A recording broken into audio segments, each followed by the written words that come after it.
Assalamualaikum warahmatullahi wabarakatuh. Ustadz, selamat bergabung di Spirit Talk ke-15 loh Ustadz. 15, percaya nggak? Ke-15. Alhamdulillah. Ya. Alhamdulillah. Alhamdulillah. Jadi kalau ada di sini yang baru datang ke-15, ada 14 video lain yang siap ditonton. Yang kami nanti itu adalah Anda nonton karena kami akan monetization-nya itu dari subscriber dari situ. Jadi tolong pastikan habis ini ya follow Limitless. Ya, kita mau menyaingi kasih solusi ya, mungkin cuma dari Ansah aja ya, kita juga bisa di sini ya. Jadi tolong pastikan Anda menyimak percakapan 1 sampai 14, terutama yang ke-14 kemarin. Itu salah satu yang paling menohok dalam hidup saya ya, percakapan Zoom yang bikin mata berlinang, kemudian bikin deg-degan, bikin ketampol kanan kiri. Saya rekomendasikan banget terutama buat hai saya Ani yang baru gabung lagi malam ini ya. Pastikan yang 2 pekan lalu kawan-kawan simak. Nah, Ustadz selamat bergabung. Terima kasih sudah menyediakan waktu ya untuk ngobrol di majelis yang seru ini, majelis yang berusaha soleh walaupun kayaknya nggak soleh-soleh. Sehat dong Ustadz? Sehat banget, alhamdulillah rabbil alamin. Alhamdulillah, masyukurillah. Ustadz, jadi malam ini obrolannya adalah seputar antara keyakinan dengan kebenaran. Kadang-kadang ini dua hal yang sama, tapi lebih sering juga dua hal yang berbeda. Berapa sering di antara kawan-kawan yakin akan satu hal, belakangan terbukti salah. Tapi pada saat kita yakin, kita merasa benar banget. Betul ya? Dan saya suka kadang-kadang nih kalau paling gampang tuh soal bahasa deh Ustadz. Ya, kalau bahasa Inggris kan yang ngerti ilmu grammarnya tuh kan nggak banyak ya. Jadi dirasa-rasain aja. Ini kedengerannya Inggris nggak nih? Gitu. Dan kalau dirasanya benar, oh berarti benar. Tapi nggak taunya yang dirasa benar tuh salah. Karena secara kolektif kita salah. Kaidah bahasanya salah. Cuman karena rasa salah itu terus-menerus terjadi, udah rasanya seperti benar. Nah, bagaimana sih sebenarnya menata antara rasa? Nggak bisa bohong. Kita kadang menggunakan rasa dalam menyikapi apapun itu. Tapi kan di sisi lain kita juga punya nalar ya. Tapi nalar kalau nggak disekolahin, kalau nggak main jauh juga terbatas. Bukankah ahli-ahli Jerman dulu pernah mengatakan bahwa angin itu berasal dari gerakan pohon katanya. Kenapa? Karena jarang main. Gitu. Nah, ini gimana ya? Bisa mempunyai keyakinan. Keyakinan kan bagus ya Ustadz ya. Tapi dengan proses yang benar. Karena bukankah agama kita mengajarkan orang untuk membaca, untuk berpikir dan nggak takut untuk berdiskursus. Berdiskursus tuh mungkin kalau nggak ngerti ya tanya, jangan songong gitu. Ada anjuran terkait ini nggak Ustaz? Silakan. Baik, bismillahirrahmanirrahim. Terima kasih. Tadi pembukanya udah indah sekali. Banyak contoh-contoh yang dibuat mengenai tentang yakin. Tadi ada saya ambil sedikit. Ustaz, saya udah yakin ngelakuin sesuatu, tapi kenapa endingnya malah buruk ya? Padahal quotes-nya kan siapa yang yakin melakukan sesuatu, dia pasti akan mendapatkan ujungnya itu kesuksesan ya. Tapi kok kita malah berantakan? Dan saya mau membuka ini semuanya dan teman-teman semuanya yang terima kasih sudah hadir malam ini. Saya mau mengutip sedikit dari apa yang kemudian dikatakan oleh Al-Ghazali. Al-Ghazali pernah menyebut begini, banyak orang yang ngerasa yakin padahal dia tidak yakin. Dan banyak orang yang kemudian dia nggak yakin, sebenarnya dia sudah berada pada keyakinan yang tinggi. Maka ada banyak orang yang kemudian merasa yakin, tetapi berujung kepada hancuran karena dia tidak berada pada keyakinan. Banyak orang yang merasa yakin padahal dia belum yakin. Dan banyak orang yang kemudian merasa ragu padahal dia sudah berada di keyakinan yang tinggi. Gimana jawabnya ini teman-teman? Mari kita lihat nih. Ternyata kita lupa bahwa kalau kata Al-Ghazali, kita mau ngutip sedikit, yakin itu sepertiganya. Itu adalah informasi yang kita dapat. Sepertiganya lagi adalah analisa dari informasi itu. Sepertiganya lagi adalah uji cobanya. Kalau bahasa kita pengalamannya. Atau bahasa canggihnya empirisnya. 3 ini belum ada, tapi kita udah kemudian bicara tentang yakin. Enggak, gue yakin banget. Makanya orang kalau udah yakin, terus kemudian nggak ada 3 komponen ini, maka bahasanya jadi salah. Yang tepat bukan yakin, Rene, tapi sembrono. Saya ulang nih, saya ulang. Orang yang kemudian merasa yakin, padahal baru dapat informasi awal, dia belum analisa, dia belum kemudian lihat, dia belum survei, dia belum praktekin, maka kemudian ini jadi sesuatu yang sembrono. Makin sableng lagi, nasihat dari orang lain nggak akan masuk. Saya kasih contoh. Kalau orang lagi jatuh cinta, kan nggak bisa dikasih nasihat ya. Saya yakin, susah banget. Saya yakin ini udah pasti cocok sama saya. Lalu orang tuanya kasih advice ke dia, kasih nasihat. Tapi papa kayaknya nggak setuju. Oh, nggak bisa. Kalau papa nggak setuju, saya akan tetap kawin lari walaupun capek ya karena lari-lari. Tapi ini jadi problem. Konsep kawin larinya tolong dikoreksi ya. Nanti kita koreksi sama-sama ya. Bukan sambil maraton, Ustaz. Tapi nggak apa-apa. Kita lanjut dulu. Jadi pada akhirnya ternyata dia nggak di titik yakin. Saya di awal ini pengen ngasih tahu dulu, Rene, bahwa kemudian pertanyaan ini harus dipatahkan dengan jawaban ini. Kenapa saya udah yakin, kok malah nggak berhasil? Karena Anda nggak yakin. Anda sembrono. Karena baru sampai satu tahap, lalu kemudian sudah langsung kemudian menjadikan ini adalah puncak keyakinan saya. Sehingga apapun yang nasihatin saya, 0. Denial, ngelawan. Nah ini jadi problem, Rene. Ustadz, Afwan, ini ada yang tanya lewat Japri, sembrono tuh apa? Kayaknya bukan orang Jawa. Gegabah ya kawan-kawan. Sembrono tuh gegabah. Jadi nggak memikirkan secara benar, sudah sampai kesimpulan di awal. Jadi belum menganalisa, belum asal ya. Belum melakukan kaji empirisnya, belum menguji cobanya, udah meyakini. Ustadz, tapi sebelum kita lanjut, boleh nggak dijelaskan etimologi kata yakin itu sendiri? Kalau nggak salah ini bahasa Arab ya. Makanya kan ada ainul yakin, ada hakul yakin. Boleh diceritakan nggak tuh, Ustadz? Yakin, secara kemudian struktur bahasa, itu memang berarti adalah percaya. Itu yakin. Belief, yakin juga. Belief, betul. Yakin juga, Rene, bisa diartikan sebagai tangga akhir. Kenapa dikatakan tangga akhir? Nggak bisa keyakinan itu didapat kecuali setelah melalui anak-anak tangga yang lainnya. Baru di akhir kita bisa ketemu. Saya kasih contoh, Rene. Nggak bisa kita katakan bahwa kemudian orang yang ada di tengah-tengah kecelakaan itu, bahwa dia yang kemudian pelaku kecelakaan itu. Saya kasih contoh, kan kita pernah dengar kisah lucu ya.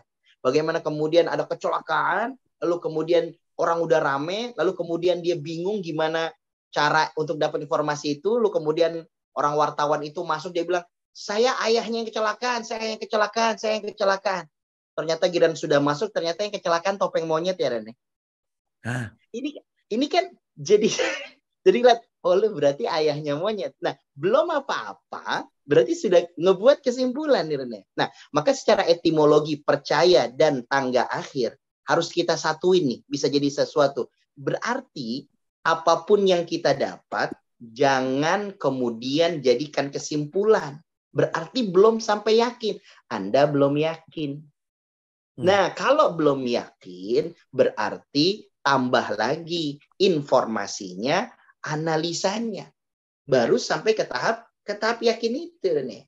Dan kita udah pernah bahas, kalau teman-teman lihat di seri-seri sebelumnya di Spiritual, kita akan ngelihat orang-orang yang seperti ini akan berujung, mohon maaf ya, menjadi sesuatu yang buruk sangka. Buruk sangka, nih. Misalkan contoh kayak gini, ini gajinya cuma 20 juta. Kok bisa punya rumah sebesar ini? Oh, kesimpulan, korupsi, pencuri. Nggak mungkin, enggak dong. Gimana gaji segitu? Dia nggak pernah membuka, nggak pernah melihat ada kemungkinan, menganalisa juga belum. Gimana kalau ternyata bapaknya dapat gusuran? Atau dia dapat warisan dari bapaknya? Atau jangan rumah itu adalah rumah engkongnya, yang dari dulu rawa-rawa, lu kemudian dibeli, dibayar, lu kemudian jadi miliaran, jadi milioner dia. Nah, ini yang terjadi. Terlalu cepat kesimpulan sama dengan sembrono atau gegabah. Kan sering kemudian di dalam kita menjalankan agama ini dianjurkan bahwa harus yakin dulu. Ya, Gitu. ya betul. Nah, kemudian jadi bertanya-tanya, apakah untuk sesuatu yang belum kita, bahkan mungkin nggak paham menganalisanya gimana, menjadikannya secara empiris gimana, harus yakin dulu. Artinya anak tangga tadi itu ditaruh di awal, memungkinkan nggak tuh Ustadz? Apakah keyakinan ini memang harus diyakini dulu walaupun kita nggak paham? Kan efeknya malah bisa jadi malah sebaliknya gitu. Dipaksakan seperti yang Ustadz bilang tadi. Akan ada beberapa hal dulu ya. Kita lihat ya Rene. Saya kasih contoh misalnya. Ada beberapa hal yang kemudian kita harus menjalankan, lu kemudian melakukan hal-hal yang kemudian yakinin dulu, lalu kemudian nanti akan ngerasain deh hal-hal yang kemudian baik. Kalimat ini nggak bisa diterjemahkan begitu, Rene. Yakin dulu, enggak. Maksudnya kalimat ini adalah kita udah dapat beberapa informasi, tapi kita belum banyak bahan referensinya. Nah, baru dalam konteks ini kita boleh kerjain dulu. Kerjain dulu untuk kemudian sampai kita di tahap yang sempurna. Bukan kemudian tanpa informasi apapun, lalu kemudian kita melakukan hal apapun, makanya jadi masalah. Saya kasih contoh, maaf ya. Ini supaya memudahkan pemahaman ini. Orang-orang yang melakukan sesuatu diiming-imingi dengan surga, diiming-imingi dengan bidadari misalnya, maka kemudian dia merasa yakin.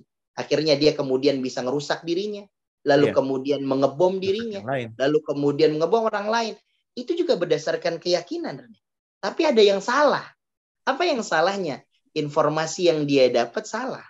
Analisa yang dia dapat salah atau bahkan tidak menganalisa sama sekali. Dan satu lagi ya, ini ya, komponen yang nggak boleh ditinggalkan teman-teman dari sesuatu yang kita katakan yakin itu adalah trial ya, bahasa kitanya apa ya, empiris, pengalaman. Artinya sebelum gue ini udah ada belum sih yang ngelakuin ini? Sebelum saya ini udah ada belum ya? Jadi kalau saya harus kerja di sini, lu kemudian sebelum saya itu udah ada belum ya orang yang kerja di sini? Misalkan kalau perusahaan baru, startup misalnya. Ini sebelumnya gimana ya? Terus startup gimana ya perkembangan dan seterusnya. Kan kita dapat informasi itu ya. Jadi kalau ada bahasa yang gini, enggak, lu harus yakin dulu. Lu yakin dulu. Ntar kalau lu udah yakin, baru lu kemudian ngerasa nikmat dari apa yang lu yakinin. Ini kelihatannya benar ya, tapi menjadi problem kalau nggak punya modal.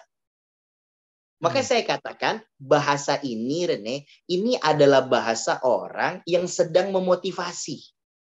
Orang yang kemudian dalam keadaan down, kita mau ngangkat, oke lu kerjain, enggak lu harus yakin. Jalanin dulu gitu ya. Iya. Ini untuk chapter motivasi, tapi betul, bukan chapter untuk benar-benar secara sepenuhnya bisa meyakini sesuatu. Harus ada proses susulan yang dilakukan, gitu ya Ustadz? Iya, atau bahasa bukunya mohon izin, ini nggak bisa digunakan di bab 1. Ini baru keluar di bab-bab setelahnya. Jadi sudah ada bekal dulu informasinya, muqaddimahnya, baru kita ngerti, tahu akan hal tersebut gitu Rene. Dan betul Rene, ada beberapa hal yang kemudian kita memang harus yakin. Makanya Rene saya izin ya mengurai kalimat ini nih. Pertanyaannya adalah yakin tuh posisinya di mana? Apa yakin itu ada di akal kita? Apa yakin itu kemudian posisinya dari apa yang kita lihat dan bagaimana? Ternyata nggak di situ, Rene. Yakin itu mahalluhal qalb.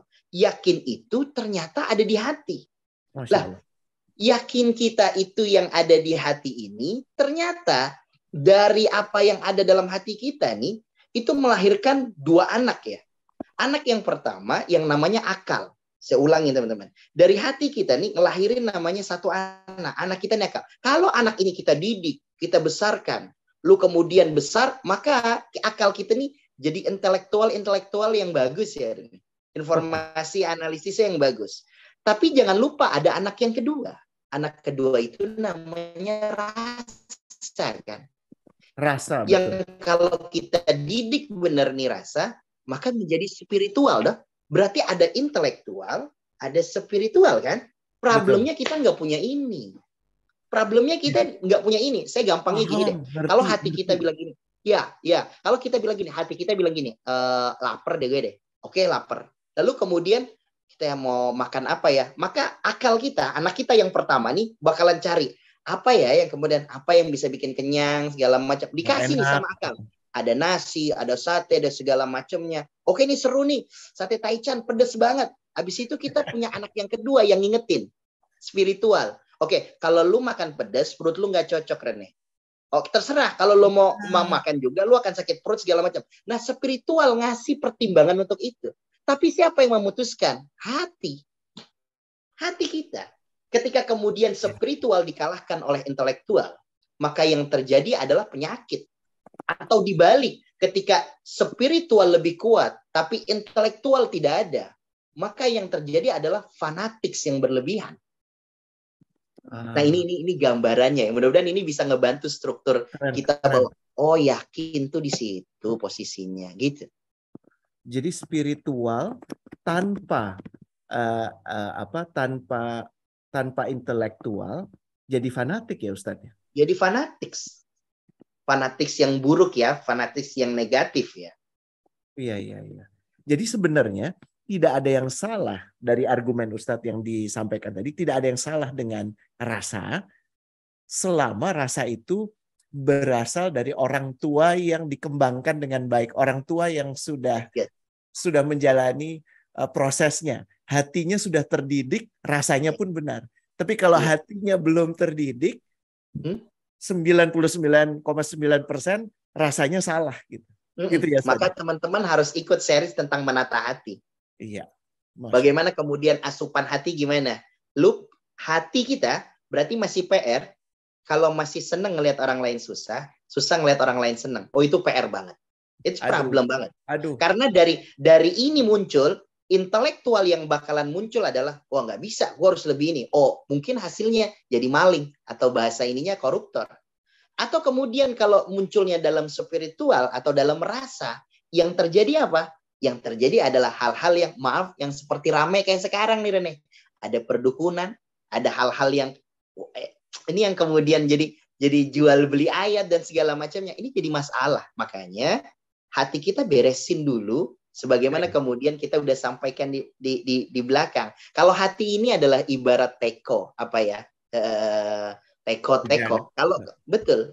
Maka kalau teko ini diisinya susu, maka ketika dituang di gelas dan gelas itu namanya adalah akal, maka yang tertuang adalah susu. Kalau dituang lagi di gelas yang kedua, maka tetap susu. Kalau isinya teh, ya maka di akal akan jadi teh, dirasa juga akan teh. Maka ketika dikembangkan Rene, informasi sampai kemudian di akal kita, lalu rasa ini akan memberikan pertimbangan. Rene mau ambil ini enggak? Kalau Rene mau ambil ini, nanti ada akibatnya ini, dampaknya ini. Jadi rasa tidak bisa memberikan keputusan, tapi rasa mempresentasikan. Ini yang terjadi kalau mungkin ini sih, tapi gitu. Kira-kira seperti itu. Masya Allah. Ini powerful sekali dan ini menjelaskan banyak hal. Nggak tahu ya teman-teman ya. Mbak Dona terima kasih ya. Masya Allah. Aku selalu senang refleksinya Mbak Dona. Kawan-kawan yang lain juga silahkan boleh berbagi juga di kolom chat. Saya sengaja memang menuliskan di situ supaya apa yang tadi disampaikan oleh guru kita bisa diikuti rentetan berpikirnya. Apa yang disampaikan oleh Ustadz ini bahasa Jawa Baratnya profound banget. Kenapa? Karena ini menjelaskan kenapa zaman dulu ilmuwan-ilmuwan Islam itu terdepan sekali ya.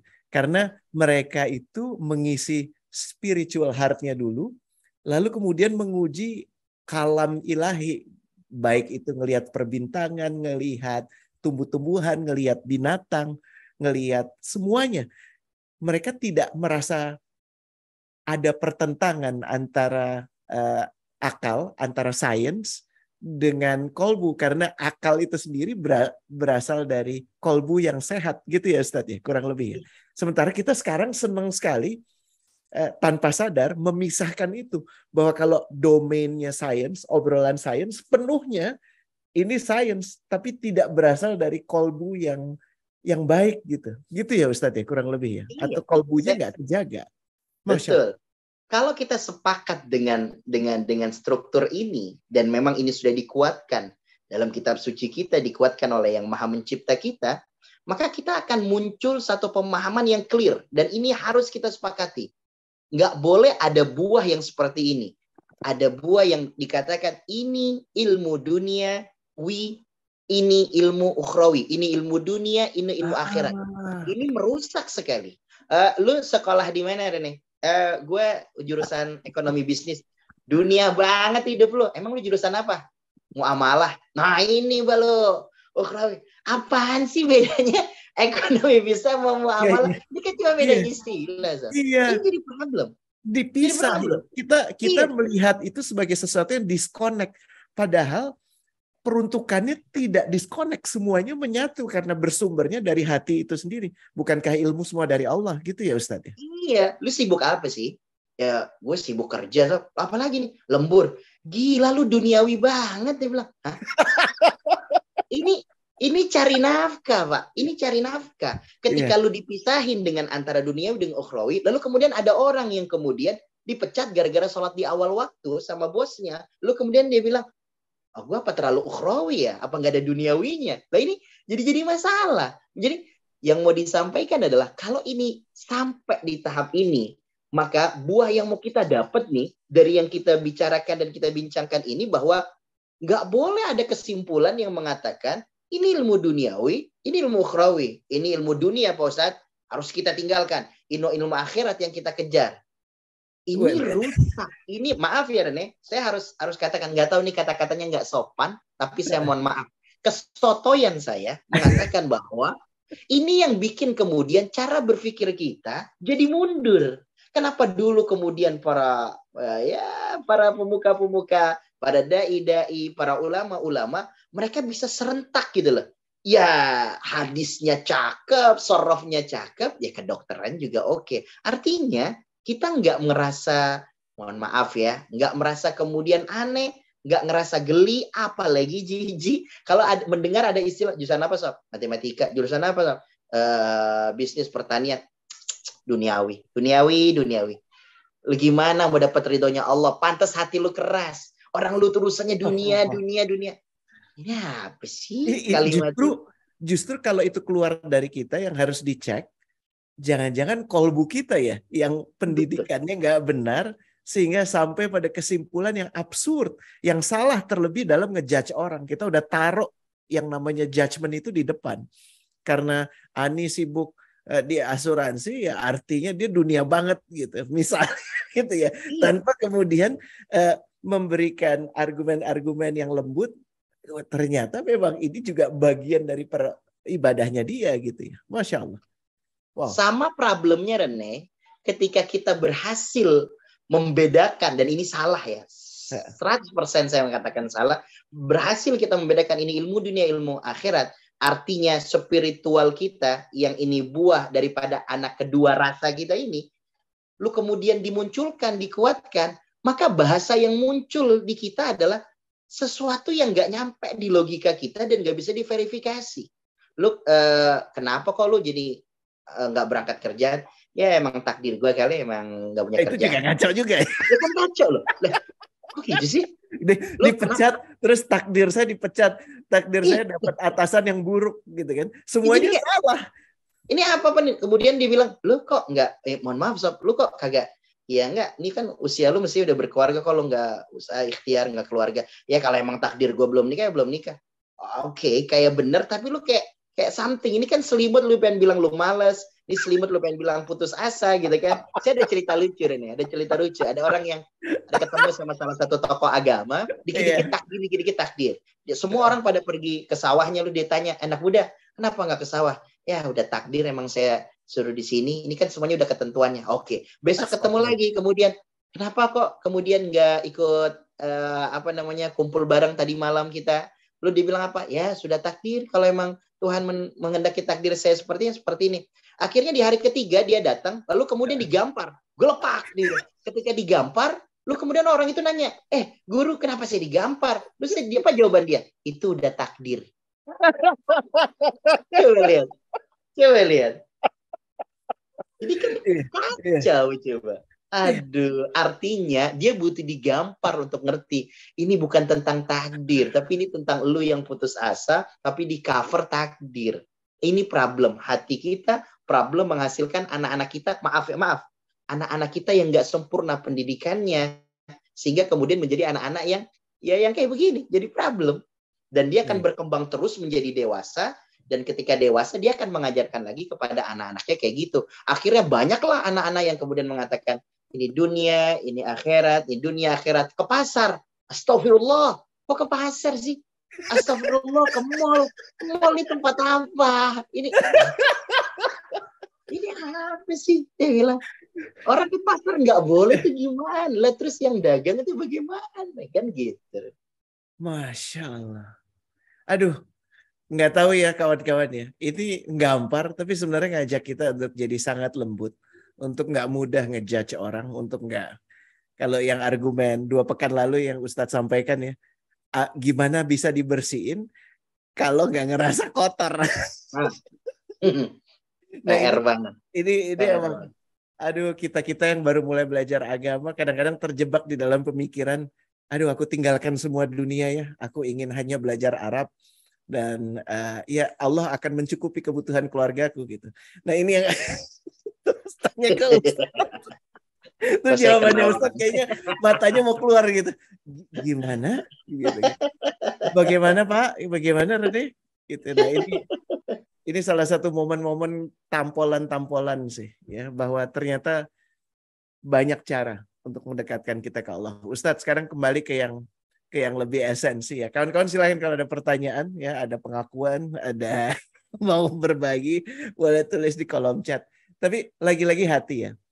Masih lanjutan dari beberapa obrolan sebelumnya, bahwa bagaimana kita bisa membersihkan sesuatu yang kita nggak merasa kotor. Salah satu membersihkan hati adalah memahami penyakit-penyakit hati. Kemarin kita udah dapat parameter yang paling clear dari Ustadz. Gimana rasanya kalau ngelihat orang berhasil? Jangan-jangan hati ini langsung sakit gitu. Atau hati ini dengan mudah bersorak saat ngelihat orang gagal. Itu indikator satu. Boleh dong Ustadz dibagi yang lain gitu ya, supaya kita bisa sama-sama bukan menguji orang lain ya, bukan digunakan untuk ngecek orang lain, tapi untuk diri sendiri. Jangan-jangan ada penyakit-penyakit ini. Diceritain lagi dong Ustadz. Penyakit-penyakit yang kerap muncul di hati kita, tapi kita nggak merasa ada itu.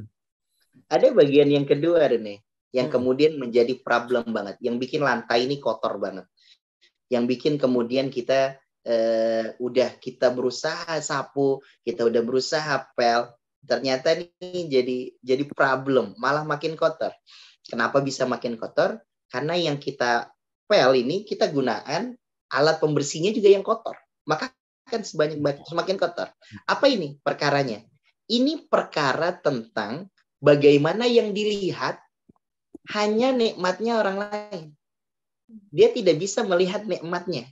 Aduh. Maka penyakit ini yang kemudian disebut dengan, kalau bahasa kita nyebutnya, gila lu sirik banget. Sebenarnya ini bahasa yang kurang pas, tapi udah muncul jadi satu istilah. Padahal ya kalau syirik itu kan terkait akidah ya. Sebenarnya yang dimaksud adalah iri ya. Lu syirik banget sama gua, emang kenapa sih? Nah, ini kan, tapi yang dimaksud adalah iri. Apa itu iri itu? Rene, yang dia cuma di kacamata dia, yang terlihat itu cuma nikmatnya orang lain. Di kacamata dia, yang terlihat itu adalah nikmat yang belum dapat. Ini yang kemudian masuk penyakit yang paling bahaya ya. Ini harus segera dioperasi kalau ada yang kayak gini. Karena dia nggak berhasil. Saya kasih contoh. Dia sudah menikah nih, tapi dia kemudian yang dia fokusin satu aja. Ini gimana ya kok nikah udah 2 tahun terus kok nggak punya keturunan, ntar kalau saya meninggal harta saya siapa yang nerusin segala macam. Dia lupa, bro, lu udah nikah aja itu deh sesuatu yang luar biasa, bro. Lu dapat nikmat sehat itu udah luar biasa. Nah, maka yang kemudian jadi problem, jadi masalah adalah ternyata kita hanya memahami bahwa nikmat itu cuma sebatas rezeki, dan rezeki itu cuma hanya sebatas materi. Ini jadi problem, jadi masalah. Makanya ada istilah kalau kita berdoa, ya Rob, misalkan kita minta lapangkan hati kami. Kenapa Rene harus lapang? Kenapa harus luas? Padahal hati kita segitu-gitu aja. Ya kolbu kita ya segitu-gitu aja. Apa sebabnya? supaya kita sadar, kita bisa ngelihat. Meskipun kita belum mendapatkan sesuatu, pasti kita sudah mendapat lebih awal sesuatu. Nah, mau fokus sama yang mana? Yang belum dapat atau sama yang udah dapat? Kalau yang udah dapat, berarti masuk kategorinya nanti kita kenal syukur. Kalau kategorinya syukur, berarti ada pertambahan dari apa yang kita dapat. Tapi kalau kemudian kita fokusnya sama yang kita nggak dapat, yang terjadi adalah kemudian dendam ya. Yang ada adalah hasad, buruk. Dan satu lagi, selalu menyalahkan orang lain. Gue nggak bisa, ya ini gara-gara istri gue. Istri gue mandul sih. Kenapa gue? Ini gara-gara orang tua gue, makanya gue nggak bisa kerja. Orang tua gue sih naruh di kampus ini. Ini gara-gara lu, Sob. Lu sih temenan sama gue kan? Coba gue nggak temenan sama lu. Semuanya ini gara-gara, iya ini gara-gara bapak dirinya. saya. Betul, bapak saya bukan Pak Jokowi sih. Jadi nggak bisa jadi ngapa-ngapain nih. Jadi prosesnya ribet segala macam. Ini kan jadi problem ya. Ini kan jadi ini termasuk juga di dalamnya keheranan akan nikmat yang didapat orang lain gitu ya Ustaz. Kok betul. Bahasa kita ya? disebut dengan tajassus ya. Tajassus. Bahasa kita disebut dengan tajassus. Tajassus itu kita ngepoin, bukan sekadar kepo, heran. Misalkan kayak gini ya. Saya ngelihat, gue heran sama Rene. Kenapa ya? Itu dia kok bisa ya dapat istri kayak gitu. Padahal modelnya kayak gitu. Tuh ada yang batuk gitu. Di sini. Iya, jadi kayak, lah, emang gimana? Emang apa semuanya harus menurut kita? Kan kita sering kayak gitu ya. Kok nih orang bisa sih dapat kayak gini padahal dia, kok bisa sih orang padahal dia, ini kalau udah padahal problem banget. Masalah banget. Harusnya kita menggunakan kalimat bisa jadi. Yang tiga itu ya. Bisa jadi. Nah, ini yang kemudian kita mau ambil. Jadi kalau kita mau ambil teman-teman, kalau saya boleh ingatkan, maka 3 perkara ini yang kita kenal dengan kedengkian, hasad, kita senang lihat orang lain susah, lalu kemudian kita susah lihat orang lain senang. Terus kemudian yang kedua, kita nggak bisa ngelihat apa yang udah dikasihkan sama kita. Kita hanya fokus kepada orang lain yang udah diberikan, tapi nggak ngelihat terhadap nikmat yang diberikan. Yang ketiga adalah tajassus, kita ngerasa bahwa kok bisa sih orang itu? Kok bisa? Nah, ini berujung, maaf ya nih, kita menyempitkan yang maha memberi. Kita menyempitkan yang maha sempurna. Bahwa yang maha sempurna memberi tanpa syarat. Terserah dia yang menciptakan. Terserah kita yang punya mobil, mau kita cat ulang lagi, mau dibikin DAF kayak, mau kemudian ganti warna, terserah yang punya mobil dong. Tapi ternyata yang pusing tetangga. Ya kan yang kasihan tetangganya. Tetangganya yang kasihan, dia repot. Nah, ini yang kemudian jadi problem, yang jadi masalah.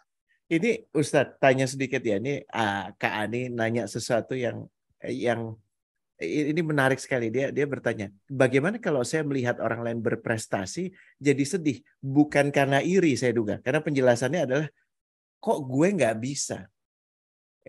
Kok dia hebat sekali? Kok gue nggak bisa? Ini gimana, Ustaz? Oke, saya jawab. Ada istilah yang kita kenal ya, Rene. Istilah ini muncul dan sudah maklum, namanya fastabiqul khairat. Bedanya di mana sama yang tadi, Mbak Ani? Kalau yang tadi dia bilang, kok bisa dia dapat itu? Lalu kemudian kita berharap nikmat itu hilang dari dirinya, pindah ke kita. Ini penyakit. Saya ulang.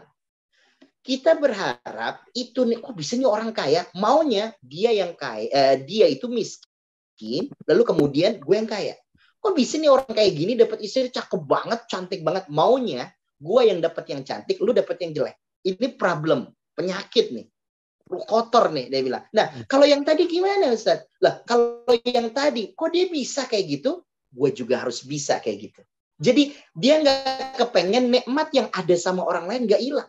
Nggak, oke. Kalau Rene bisa, gue juga harus bisa. Nah, saya kepengen seperti nikmat yang diberikan sama orang lain, tapi saya tidak pernah mendoakan nikmat itu hilang. Tapi kita pengen bareng, together. Pengen bareng-bareng. Justru berlomba-lomba dalam kebaikan. Lah, kenapa lu bisa? Gue nggak bisa. Kenapa gue nggak bisa? Dia bilang, lu nyumbang ini sebesar ini. Kalau bisa sih lu nggak takut habis? Ya, oh kalau lu bisa kenapa gue nggak bisa? Kan deposito gue lebih banyak, uang gue lebih banyak gitu. Oh, kalau bisa, oh, ini anak lu berapa? Ini anak lu sekolah di sini. Kalau bisa sih, gimana cara? Oh gue nggak bisa, nggak, gue harus bisa. Nah, jadi ini tidak dikatakan sebagai sesuatu yang iri, dikatakan sebagai yang hasad, karena kita paham. Gue pengen kayak lo, seperti prestasi lo, tapi gue nggak pernah kemudian menjatuhkan lo. Ini fastabikul khairat. Justru inilah yang disebut bahasanya, yang ini tugasnya Rene. Apa itu? Motivator. Ini adalah namanya motivasi. Lah iya dong, gue termotivasi. Soleh. Saya. Siapa yang soleh? Saya. Gitu kan. Jadi ini mohon maaf teman-teman ya, ini yel-yel yang kami buat 5 menit sebelum acara ini kita mulai dan nggak berguna ya. Jadi kalau bahasa yang ini maka disebut apa? Oh, bahasa kita tersebut dengan termotivasi. Kenapa orang ini bisa ya? Terus kita tanya, Bang, kenapa sih Bang kok bisa sampai dagang sebegini besarnya, terus kemudian punya outlet segini? Terus apa kata dia? Gak tahu ya Pak Ustadz, saya tuh awalnya emang nggak bisa apa-apa, tapi pas semenjak saya ngerti tentang ilmu orang tua, saya tuh tungguin orang tua Pak Ustadz. Kalau aku mana-mana saya ngantar, saya nggak kepengen dia sampai lapar.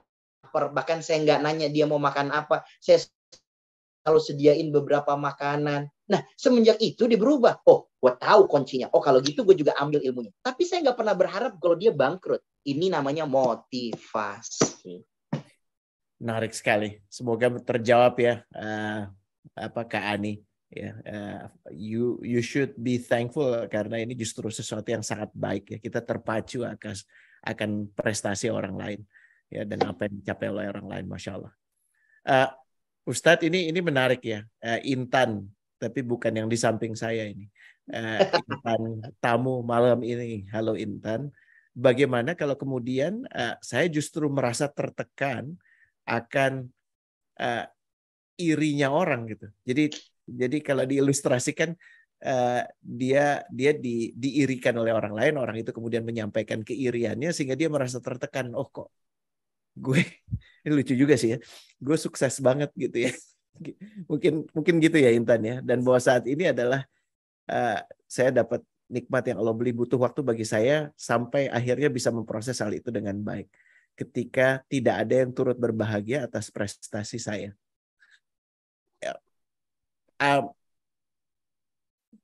Speechless juga sih, saya nggak paham juga gitu. Saya berpikir malah sebaliknya Rene. Intan ini dengan kelembutan hatinya, ketawaduannya, justru dia merasa ingin merendahkan hatinya, bukan merendahkan dirinya, bahwa prestasi yang saya dapat ini, lalu kemudian membuat orang jadi iri dengan saya, jadi kemudian ngelakuin yang hal baik karena saya. Jadi dia ngerasa jangan-jangan saya menjadi pintu keburukan buat orang lain. Masya Allah, Masya Allah. Jadi maksudnya dia pertanyaan ini adalah ingin meyakinkan bahwa Intan, kita hanya bisa berusaha, berikhtiar, bersungguh-sungguh. Adapun pemilik hati yang bisa memberikan hidayah, ya sepenuhnya adalah yang Maha Mencipta. Jadi kalau kita melakukan sesuatu, ternyata ada orang lain yang nggak suka dengan kita, iri dengan apa pencapaian kita, lalu kemudian dia melakukan hal-hal yang buruk, maka itu udah di luar kapasitas kemampuan kita. Bahasa sederhananya, kita tidak akan pernah mampu membahagiakan semua orang. Dan nggak perlu mencoba juga. Nggak akan. Karena siapapun, orang-orang yang kemudian senang sama kita, keburukan apapun yang kita punya, bahkan dimunculkan dan dicitrakan, tetap aja dia akan senang sama kita. Dan sebaliknya, yang benci sama kita, meskipun dicitrakan sebaik apapun, tetap aja benci sama kita. Maka pertanyaan Intan sepertinya adalah ingin meyakinkan bahwa ini nggak salah, ini baik, ini bagus, teruskan prestasi yang ada. Adapun kalau ada orang lain yang kemudian merasa nggak happy, merasa nggak senang, ya mungkin keterbatasannya belum bisa mengikut spirit talk. Maka bantu dikasih aja link-linknya biar bisa ikut spirit talk. Ini terlihat kayak angkuh ya, Ren. Nggak apa-apa, karena yang kami butuhkan memang sedikit keangkuhan agar subscriber meningkat. Gitu. Itu yang kami lagi kejar sekarang. Saya ingatkan sekali lagi ya kawan-kawannya. Masya Allah. Makasih Ustadz. Ustadz, ini ada dari Kartika. Kartika, semoga ingat ya, ini malam yang baper. Jadi nggak boleh cuma nyebut Ustadz aja ya. Karena ada saya juga loh di sini. Kenapa Anda hanya menyapa Ustadz? Bagaimana dengan saya? Ingat, ada Ustadz, ada coach. Coba tolong ya. Jadi Kartika bilang gini, lingkungan pekerjaannya panggilnya Om Rene lagi. Coba tolong dikeluarkan yang namanya Kartika ya. Dikeluarkan aja boleh ya. Masya Allah. Nah, itu kesalahan besar ya Kartika ya. Cari perkara kau dengan aku. Jadi dia bilang gini, saya kalau ada orang nggak sejalan 100%, wah ini ekstrim ya. Ya Kartika ya. Dengan keyakinan saya jadi risih dan ingin menjauh. Dan daripada saya riweh dengan rasa di hati saya, bagaimana idealnya harus saya sikapi. Saya ingin memperbaikinya. Masya Allah, lembut sekali. Ya, lembut sekali. Silakan Ustadz.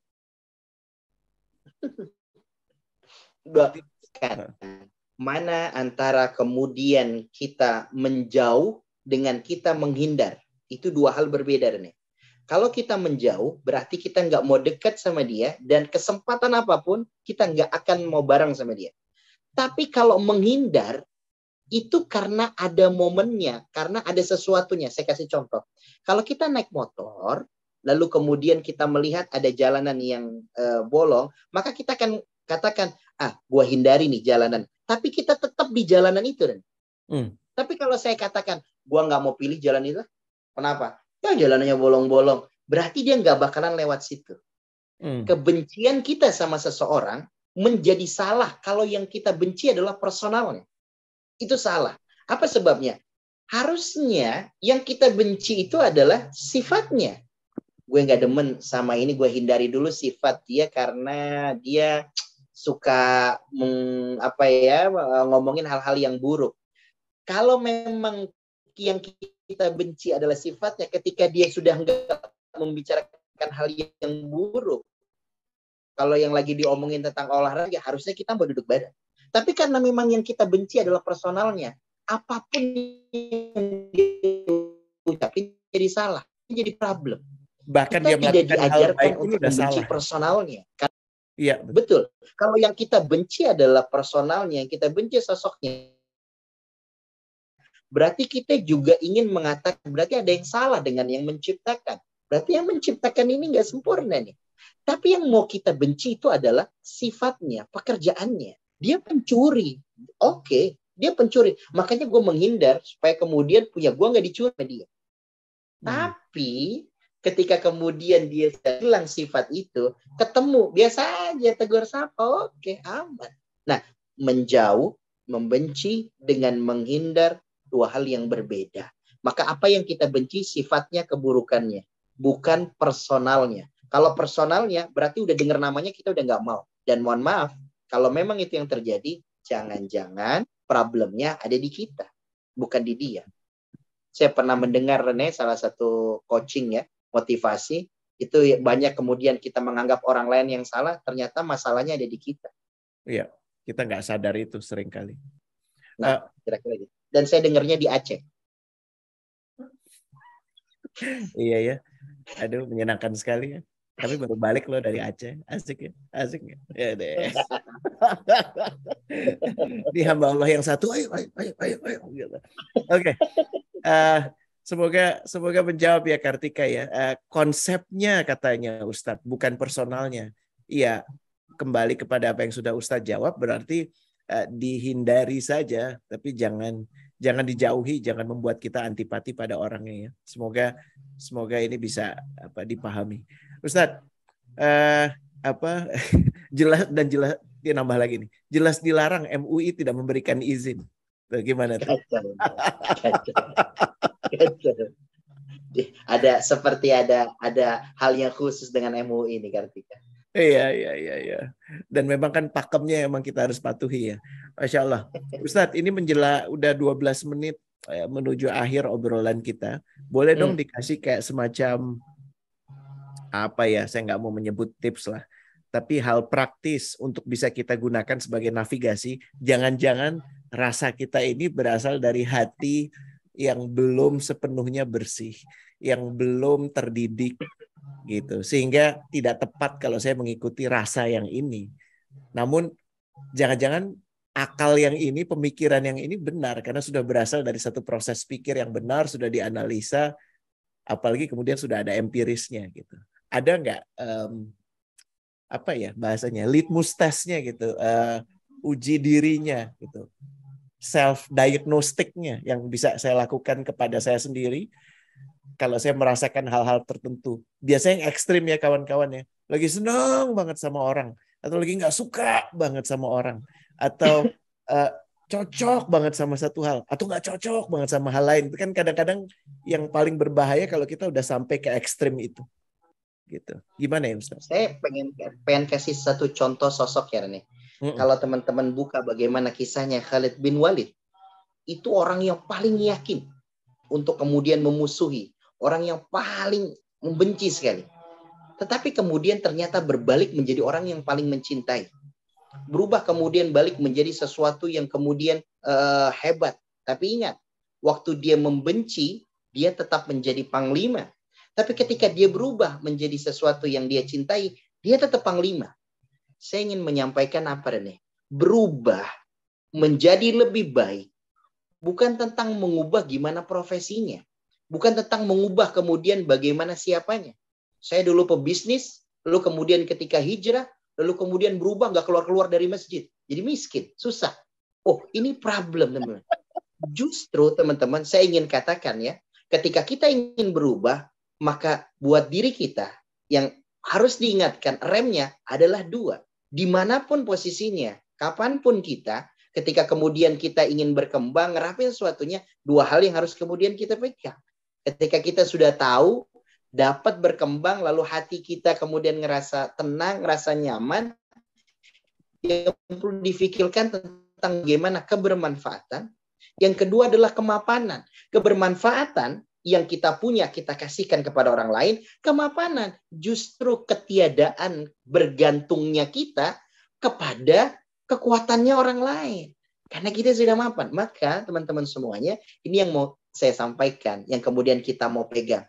Oh, ternyata untuk menjadi lebih baik, untuk kemudian menjadi lebih yakin, sehingga ketemu pada satu titik yang disebut dengan benar, bukan mengubah profesinya, bukan merubah pakaian kitanya, tapi bagaimana mengubah asupan hati kita yang tadi orientasinya terlalu banyak dikotominya, terlalu banyak kemudian perbedaannya. Ternyata sekarang kita lebih berfokus pada kebermanfaatan kita dan kemapanan kita, alias gimana kita berpikir untuk bisa berkontribusi kepada orang lain, dan kita tidak mengemis menjilat dari orang lain. Saya pikir ini pegangan yang harus kita pegang. Maka sekalipun siapapun orangnya, ketika kemudian Rene berhasil menemuin cahaya yang bagus dalam hidupnya, nggak usah berubah, tetap coach. Kenapa harus jadi ustadz? Ya saingan gue dong. Namanya coach stat. Tetap coach, nggak boleh coach stat. Dan kalau ustadz kemudian balik masih jadi ustadz, coach kan jadi nggak enak. Jadi udah sesuai dengan itu. Maka saya katakan teman-teman yang menjadi pembisnis tetap jadi pembisnis. Ya teman-teman yang kemudian menjadi pengajar, ya tetap menjadi pengajar. Karena bukan pada profesinya, tapi pada rasanya yang bisa membersihkan hati kita. Kira-kira begitu. Powerful banget ya. Coba tunjukin mana love-nya, mana tepuk tangannya ya. Dahsyat banget ini. Dahsyat. Coba ya kawan-kawan bisa dilihat di kolom chatnya ya. Jadi fokus pada dua hal dalam proses berusaha menjadi lebih baik, ya, menapaki kembali jalan yang ditunjukkan oleh agama ini. Nomor satu kebermanfaatan, nomor dua adalah kemapanan. Saya kena banget yang konsep kebermanfaatan. Ustadz sudah bahas lumayan banyak, tapi kemapanan malam ini diungkap, yaitu independensi. Ya, independensi agar tidak tergantung pada siapapun selain Allah, gitu ya. Dan ini yang membuat kita jadi bisa lebih gagah, lebih tegar gitu. Jadi bukan pada berganti profesi. Mempelajari agama ini bukan artinya semua jadi ustadz gitu. Walaupun kadang-kadang sulit dihindari ya. Tiba-tiba ada berjenggot langsung dipanggil ustadz. Itu saya rasakan sih ustadz gitu ya. Jadi memang ini proses pikir untuk mendisiplinkan diri ya. Jadi semuanya ada pada proses itu. Bismillah ya. Terima kasih Ustadz, kawan-kawan. Di penggalan akhir seperti yang sudah biasa kita lakukan, ayo dong ajak kita berdoa bersama Ustadz ya untuk memaksimalkan harapan-harapan ini. Kita angkat tangan sama-sama agar saling mendoakan. Silakan Ustadz. Baik teman-teman, sama-sama yuk kita berdoa dan saling mendoakan. Semoga kita semuanya dikuatkan, dimantapkan hati kita untuk melakukan kebaikan, kebermanfaatan yang kemudian bisa banyak dirasakan oleh orang lain dan tanpa merusak ketetapan yang udah ada dalam hati kita. Mari kita mohon pada Allah. Astaghfirullahaladzim. Alhamdulillah Rabbil Alamin. Allahumma salli ala Muhammadin. Ya Allah, jadikan kumpul kami di malam hari ini adalah perkumpulan yang kau berikan barokah. Jadikan kumpul kami adalah perkumpulan yang kau berikan rahmat. Ya Rabb, Amin. Engkau yang bisa membolak-balikan hati kami, maka tetapkan hati kami dalam ketaatan dan keistiqomahan. Ya Rabb, Engkau yang bisa membersihkan hati kami ini. Berikan nur, berikan cahaya, berikan bimbingan dari setiap langkah kami menuju kepada kebaikan-kebaikan yang bisa bermanfaat bagi diri kami, bermanfaat bagi orang lain. Ya Rabb, Engkau yang menguasai, penguasa bagi hati kami. Engkau yang mengerti bagaimana keadaan hati kami. Ya Rabb, tetapkan hati kami dalam keistiqomahan berfikir, keistiqomahan berbuat, keistiqomahan dalam memberikan kesimpulan. Jadikan hati kami berhati-hati dalam membuat kesimpulan. Jadikan hati kami berhati-hati dalam kemudian menilai. Maka sebaik-baiknya penilaian adalah terhadap diri kami. Karena ingin menjadi lebih baik. Ya Rabb, kami mohon, jadikan diri kami, ya, tujuan kami hanya ingin menjadi baik dari diri kami, ingin menjadi lebih baik dari orang lain. Tapi tanamkan di dalam hati kami, ingin menjadi lebih baik dari diri kami yang sebelumnya, dari diri kami yang pendendam, menjadi diri kami yang lebih lembut, dari diri kami yang mudah iri terhadap kenikmatannya orang lain, menjadi diri kami yang bisa berfastabiqul khairat. Sama-sama ingin mendapatkan kenikmatan, termotivasi dalam kebaikan.